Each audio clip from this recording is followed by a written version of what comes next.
You are watching original video by Truthdig.com. For more information and resources, visit us on the web at www.truthdig.com. One thing, this leaderless phenomenon that you're speaking of, I think one thing that people never quite understood was when he ran 2000, 2004, and 2008, and even before, but for president, he not only was acting sort of as almost as a cipher, but keeping issues alive that have now been adapted by the, by occupying by. There's virtually no issue that he articulated. That's right. But more than that, is a participant in that, he was training up generations who were working his campaign in the best way possible, because the work was horrible. You were spit on, you were hated. Don't say that. My son's just graduated college, just took a job with Ralph. It's wonderful. Yeah. People will laud you for it. Well, you make a lot of money.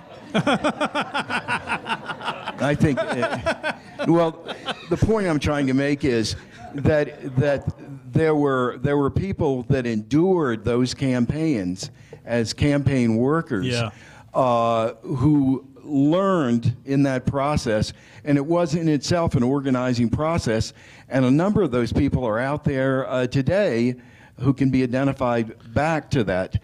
But the second thing I wanted to suggest to you is that you might look at indigenous populations for a model, positive model, because most indigenous groups are really effectively leaderless and are inverted, and leaders are kind of out there in order to deal with, because they're expected, who's the chief, who's the leader, so somebody's out there. But the consensus formation goes on deep within the organization, and also historically, almost everyone that I'm aware of has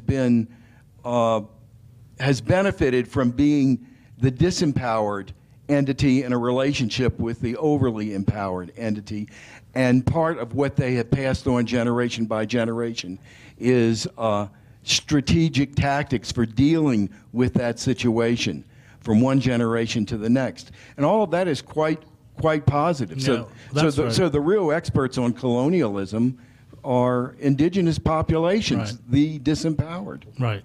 Well, and Nader it was interesting. It was very heartening to go to the Occupy movements and see that, like Howard Zinn, was beloved, by these kids, along with Nader. They got it. So I think that's right. I think that, and Ralph always knew that the point wasn't a win. Ralph kept saying, we have to build 5-10 million people who begin to push back and fight for what we care about and frighten the hell out of the Democratic Party, because otherwise they're not going to respond. And that was an argument that I bought. And I think that if we look back on what's happened over the last few decades, it's an argument that has a great deal of factual validity, because things are just not getting better. They're getting much, much worse. Yeah, how do you explain the power of Fox News? It goes right back to the Creel Commission, and you have many, many people in this country, at least a third, maybe at this point much more than that, who feel utterly bereft, utterly betrayed, and they're not wrong. I mean, they have been betrayed by the power elite, including by the Democratic Party. And so what these systems of propaganda do is that they focus the anger on the weak and the vulnerable. So it becomes, it's about homosexuals, it's about Muslims, it's about undocumented workers, it's about intellectuals. It's the classic sort of fascist scenario, and it works. And I take this rhetoric very seriously, because having covered wars such as Yugoslavia, I've seen that you first get people to speak in the language of violence before you get them to carry out acts of violence. So when I see Tea Party members and even Sarah Palin and others celebrating the gun culture, celebrating its rhetoric, demonizing. I mean, figures like Ann Coulter, I mean, on national airwaves actually called for the execution of the editor of the New York Times. And I don't take any of that lightly, because in Yugoslavia you had figures like Radovan Karadzic or Slobodan Milosevic or Arkan or others saying this kind of stuff, and people not taking it seriously until the society collapsed. And then it became real. So that the power of Fox News is that it channels the rage towards targets that can be easily abused. And that, you know, this is what created the ethnic conflict in Yugoslavia. It's precisely what happened in Weimar. You know, the totalitarianism, as Hannah Arendt points out, is a system whereby there is no ability to distinguish between opinions and fact, that in essence lies become true, that whatever you feel becomes true. And that's with the destruction of a print-based culture, and I spent a lot of time in Empire of Illusion talking about this, the destruction of a literate culture, and the captivation of images by pernicious, largely corporate forces, were unmoored from this. I mean, one of the great dangers of the destruction of traditional journalism is the destruction of a national discourse that is based on verifiable fact. That's what good journalism is about, with all its limitations. At least you're speaking around verifiable facts. And when I did a book on the Christian right called American Fascists, the Christian Right and the War on America. I was trying to reach out to them. And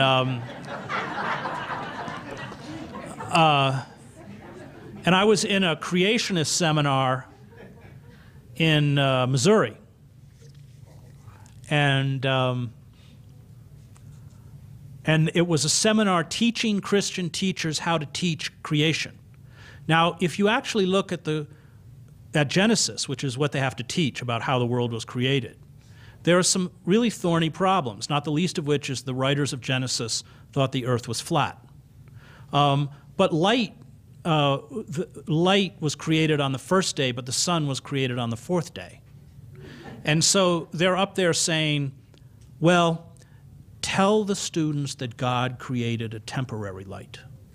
Now, there's nothing in the Bible to suggest. It's when you get down to those kinds of details that you realize how utterly unplugged these people are from reality.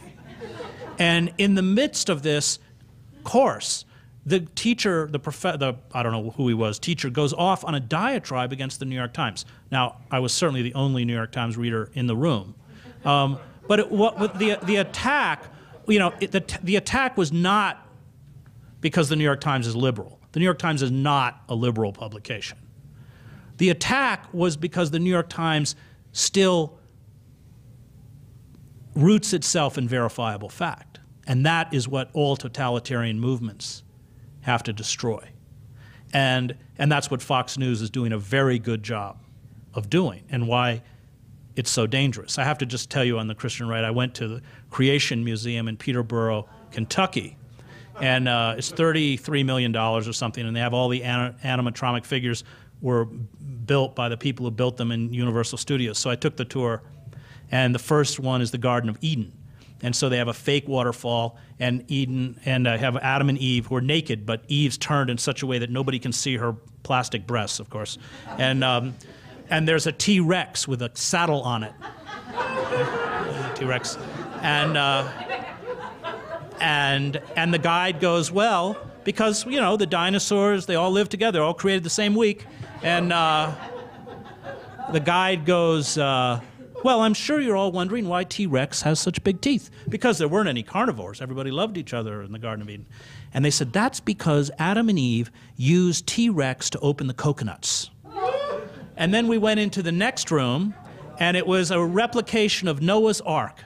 And she said, well, I'm sure you all wonder how Noah got the dinosaurs on the ark. Well, Noah only put baby dinosaurs on there. But you know what? In a room like this where it's funny, it's one thing. In a room like that where everybody in the room bought it is terrifying. Nobody was laughing. And the danger of the Christian right is that, like all disenfranchised totalitarian movements, it has, because the real world has almost destroyed these people, they have been sucked into a world of magic, which is what totalitarian systems are, a world of miracles, a world of destiny for them. And I think that I was just talking to Mel White. Anyone know who Mel White is? Mel White's one of my heroes. He's a gay activist. He wrote a beautiful book called Stranger at the Gate about being gay and Christian in America, really moving. He had been struggling with same-sex attraction as a fundamentalist. He'd worked for Falwell. He ghost-wrote Billy Graham's memoirs. He comes out as a gay man. He found Soul Force, a gay Christian group. He goes to colleges like Christian colleges like Brigham Young. He went to Brigham Young on Easter with a bunch of gay activists, and they held lilies. And they would step on the lawn of Brigham Young and recite the name of a Brigham Young GBTL student who had committed suicide, and then they would get arrested. That's Mel White. He married me and my wife on a beach on Fire Island at dawn. But I was talking to Mel the other day about the Clemente case, and he said, you know, what's happened is that you have the urban centers, and you have Ellen on TV, and, you know, Queen Latifah, he lives in Long Beach, is going to be the marshal for the gay pride parade and stuff. And he said, you forget that there is that one segment of America that sees this as progress, but there's a whole segment of America that sees this as just another sign of our moral degeneration and decline. And he's been driven out of Virginia. He lived in Virginia with his partner, Gary, for 20, 30 years. And, you know, he said after 2008, every advance that they had made as gay activists in Virginia was utterly washed away in the 2008 election. And so they've just reversed themselves on adoption, on, you know, of course, against gay marriage, everything else. And he said, you know, what happens is we don't understand what's happening in the hinterland. And I don't want to go in too long, but, you know, I covered the war in Yugoslavia, and Yugoslavia was also a rural-urban divide, that you had Serbs, Croats, and Muslims who lived in urban centers like Sarajevo, who intermingled. But with the financial collapse of Yugoslavia, it was the polarization in the rural communities. And one of the interesting things, and this also happened in the war in Kosovo, is that that cafe society, and you're talking about multilingual, highly educated people, kept saying there will never be a war, there won't be a war, we've lived together. I mean, I was in Pristina, covered the war in Kosovo, and it was right towards the end, before the fighting really erupted, and I would get stopped by Kosovo Liberation Army guerrillas 10, 15 kilometers outside of Kosovo, and I would get back and tell my friends in Pristina, you know, I was stopped by a KLA checkpoint. No, the KLA doesn't exist. It's just Serbs dressing up to justify their repression. They literally had no idea what was happening around them until they were herded by Serb paramilitaries down to the train station, shoved onto boxcars, and shipped to Macedonia and ended up in refugee camps. That is a phenomena. People, you know, the worse it gets, Joseph Roth writes about it well in The Collapse of the Austrian-Hungarian Empire, the more, and I wrote a column about this, I mean, but the more people just retreat and refuse to see what's happening around them.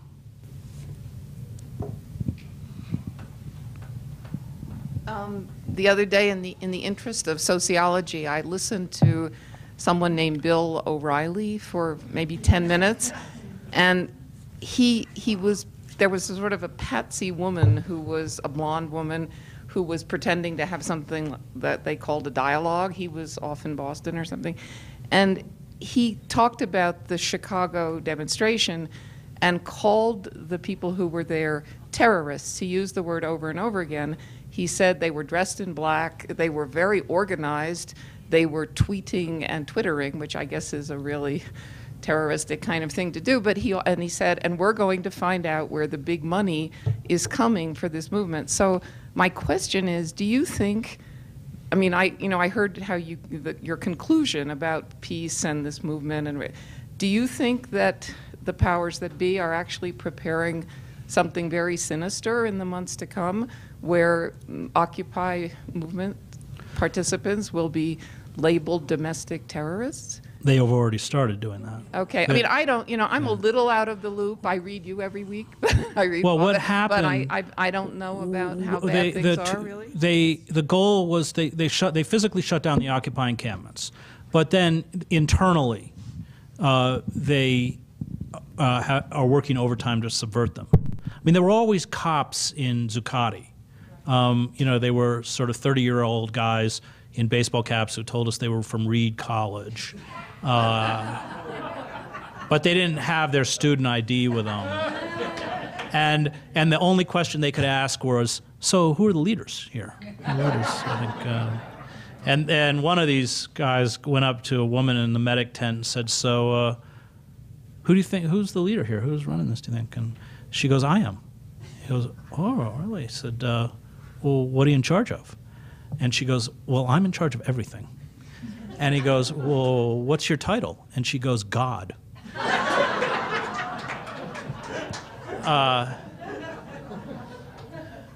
You have to go back and look at Havel.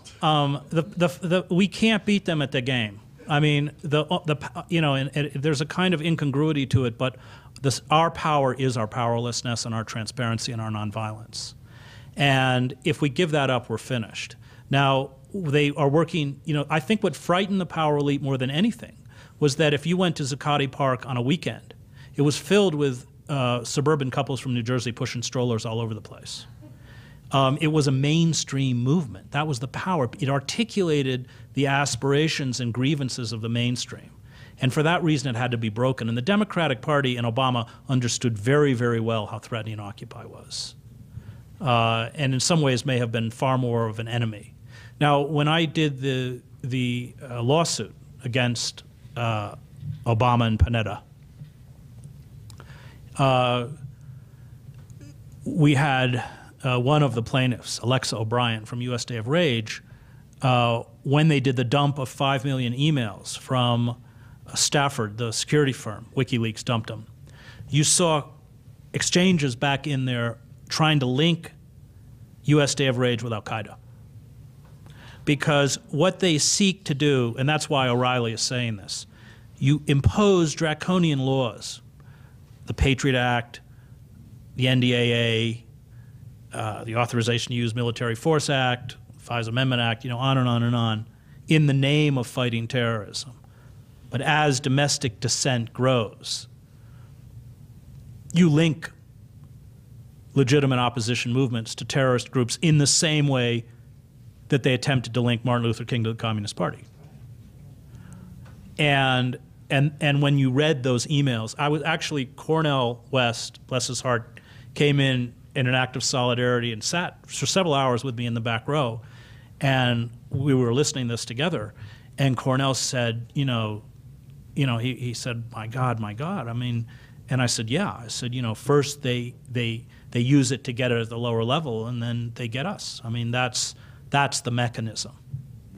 I did a people's hearings of Goldman Sachs with Cornell in Zuccotti Park. Cornell is just an amazing guy. I have so much respect for him. He's really remarkable and absolutely brilliant. He's one of the most, he's very intimidating. I have dinner with him, and then after 20 minutes, I just, throw away all shame and pull out and start taking notes. But Cornell's the real thing, and he came into New York, and we organized the People's Hearing at Goldman Sachs, and it was quite moving. It was broadcast live over WBAI, and we had people from East New York who'd been pushed out of their homes, and high school, New York City public school teachers who'd lost their jobs and all this stuff. But I remember, Cornell, we had dinner the night before Zuccotti, and Cornell leans across the table and he goes, "Where are all these so-called intellectuals?" It's a good question. But yeah, I mean, this is why I felt, and it was not my idea to sue Obama. It was the lawyers, Carl Mayer and Bruce Alfron. They came to me because they felt I was a credible plaintiff, because if you go down the State Department terrorism list, I've had direct contact with 17 groups, including Al-Qaeda. I mean, I have physically been in the presence and interviewed Al-Qaeda figures who are now spending the rest of their lives in prison. I've traveled with the PKK, Hezbollah, you know, on and on. And we did it. We didn't think we were going to win. We did it for precisely this reason, that we believe that this was a mechanism that was far more about domestic control than it was about terrorism. Because, of course, it allows U.S. citizens to be arrested by the military, held in military facilities and stripped of due process, held, by the way, in offshore facilities, our offshore penal colonies, until, in the language of the bill, the end of hostilities. It's really staggering. Well, of course it's forever. Yeah. I've read all your books and love your writing. Couldn't improve, I suppose, on the encomia of Mr. Scheer. But this is about somebody I haven't read. It's something I saw on television, I believe, current TV, about a fellow named Gene Sharp. Yeah. Sorry. A fellow named Gene Sharp, Yeah. who has written a book which proposes a prescription for revolution, apparently, and he is being read and studied by countries abroad who've successfully used some of these ideas. They seem very close to what you imagine. Yeah, I'm very aware of Gene Sharp, and Sharp is, I think, for the most astute members of the Occupy movement, is an extremely important figure. And if you go on the Albert Einstein Institute website, you can see Sharp's discussion or list of the kinds of tactics that can be used to bring down regimes. And that whole idea of rather than running towards a regime and confronting it, but drawing it towards you and creating political paralysis all comes out of Sharp. Yeah, he's a really important figure. Thank you. This is in response to your, you were talking about propaganda earlier. And since I'm a cameraman, I got to film the St. Michael's High School graduation last week. And I was appalled at finding that the local bishop all of a sudden launches into this political speech at the graduation about how the church is under assault, how the religious freedom is under assault, how the institution of marriage is under assault, and how these young people that he was addressing, there was about 100 of them, were supposed to be the warriors now that go out into the world and fight this fight to resist, this breakdown of what he perceives, the society. And it was quite astounding, and I was looking around, there was about 1,000 people, all the parents and everything, and nobody thought anything about it. They were just all nodding, and how do you counteract that? Well, it's very hard to counteract it because, of course, that the organs of communication have been taken over by people who disseminate this kind of filth and ideology and bigotry and everything else, and for those who, you can't counter it with cliches. I mean, it's one of the reasons why I won't go on Fox. And CNN called me. They never call me, but they called me a few days ago, well, during the Chicago demonstrations, because they wanted me to go on the air and trash the Black Bloc. And I was tempted to go, but I wanted to go to trash CNN and say, look, whatever these Black Bloc kids are doing in the street, and I don't, I'm very critical of them, it's nothing compared to what you guys have done. It would have served, it was live, so there's nothing they could do. I'd never get invited again, which would be great. But I was too lazy. I had to travel into New York for like 6 or 7 minutes. I didn't do it. But, the problem is that the real issues that count, including climate change, are virtually shut out of mainstream discourse. And it's only taking place on the margins. Now, that's very dangerous for the power elite, because as things deteriorate, and they are going to deteriorate, the power elite becomes more and more discredited. I mean, Orwell says that all totalitarian systems rule through fraud and force. But once the fraud is exposed, then force is all they have left. And they're certainly getting ready. I mean, I'm sure the Pentagon and everyone else has done long studies of the effects of climate change, the depletion of national resources, the long-term jobless, and they know far better than perhaps many of us do what's coming down. The militarization of police forces. I mean, a night raid in Oakland, somebody getting their door kicked down, there's no difference between that anymore and a night raid in Fallujah. There's no difference. And what happens with dying empires, and Thucydides wrote about this, is that the techniques of control, which are always about coercion, the only language most people speak in the outer reaches of empire is the language of force, as the imperium is hollowed out from the inside, these techniques migrate back into the heart of the imperium, which is precisely what's happening. So you have the mercenaries that are, working in Afghanistan or working in Iraq suddenly appearing in New Orleans after Katrina, and the techniques of control. We did, after they wiped out Zuccotti, we got a permit to be in Foley Square, 35,000 people, and I thought I was back in Pinochet's Chile. You had completely militarized, they're all dressed in black, they've got gigantic command centers, they had 2 helicopters up with searchlights. This was a nonviolent demonstration which had a legal permit. So, yeah, I think all the signs are there that both in terms of the rhetoric, in terms of the ideology, and in terms, as you pointed out, the actual techniques of control, that what's coming down is not good. One of the things I've noticed that's died, at least in my lifetime, a lot of things, but one of the things is decency. Yeah. And it seems like a silly word even to come down to my lips, but I'm wondering, it seems to me one of the prerequisites for getting back to where we need to be is to reinstate some level of understanding what decency is. Yeah, I think that's a really good point. And you know who writes about this really eloquently is Wendell Berry. Wendell, when he's a writer I admire quite a bit, and he was involved in the occupation of the governor's office in Kentucky over mountaintop removal. He's 77, and before he went in there, he said, "Well, to be honest, going to jail is more time than I care to donate to the U.S. government."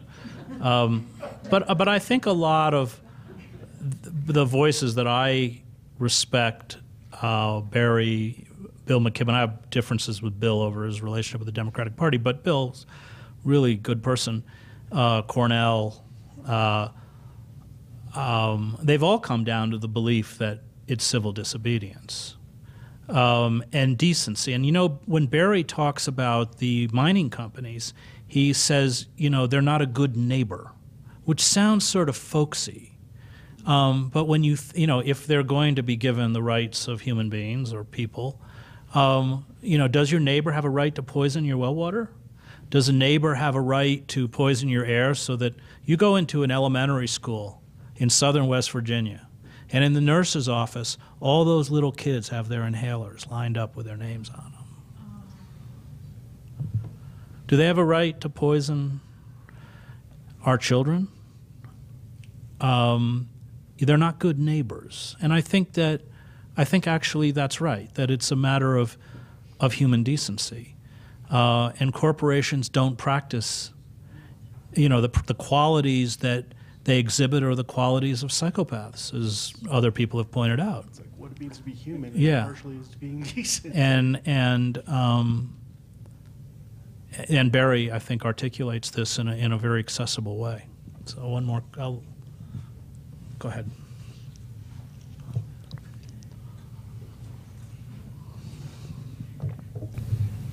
I would like to start with your conclusion of your talk, which I perceived as showing changes in Eastern Europe as an inspiration for Americans, that you can change a system in a non-violent way. Do you see in any, or think in any foreseeable future that you can change America? Where the leaders will come from what kind of strata of the American society?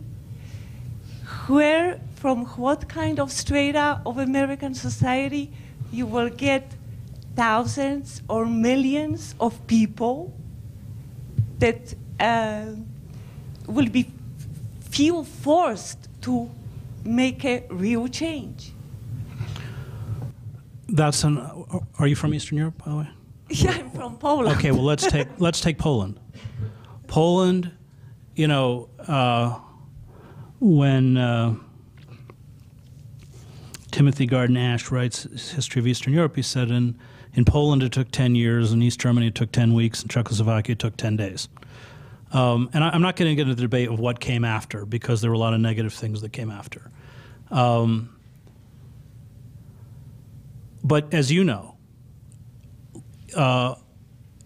Lech Walesa and Solidarity were completely written off as a marginal and non-entity by the end of that decade of martial law. And yet, when that military regime essentially had lost all credibility, there was no one else that they could turn to. And I'm sure you're far more aware of the intricacies and details. But there was, after martial law, a movement within the Polish opposition that wanted to create an armed rebellion. And Walesa and Solidarity members went and found the cache of military the weapons that they had stored in the middle of the night and threw them all in the river. And I'm not a pacifist. I don't think anyone who has been, as I was in Sarajevo during the war, could be a pacifist.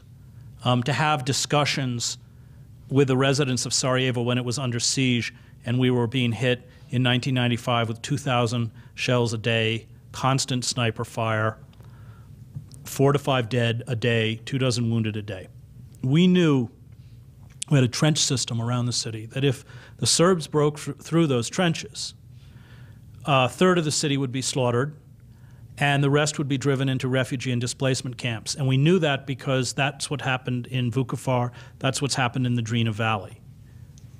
So there are times, I also covered the war in El Salvador, where in the early 1980s, the death squads were killing between 800 and 1,000 people a month.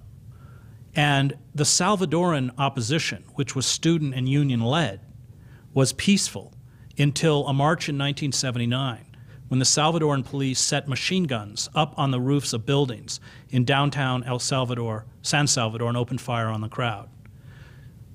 I don't want to go there. I mean, for me, violence is a poison, even when it's employed in ostensibly just causes.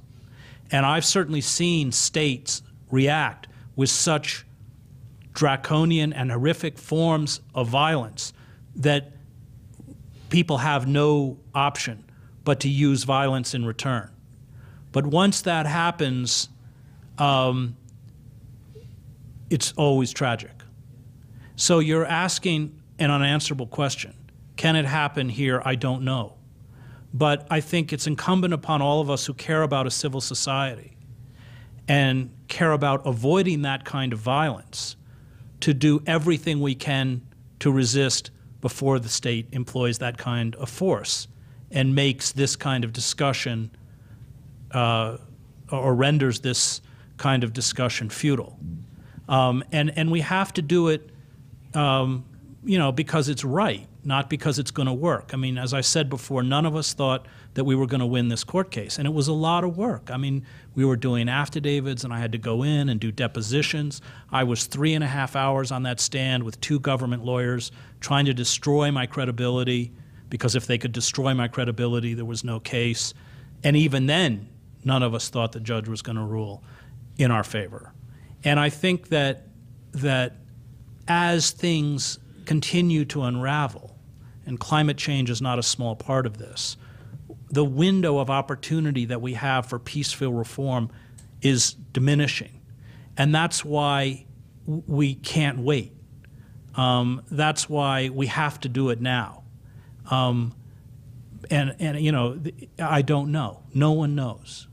But it could happen. But if we do nothing, it won't happen. Thanks.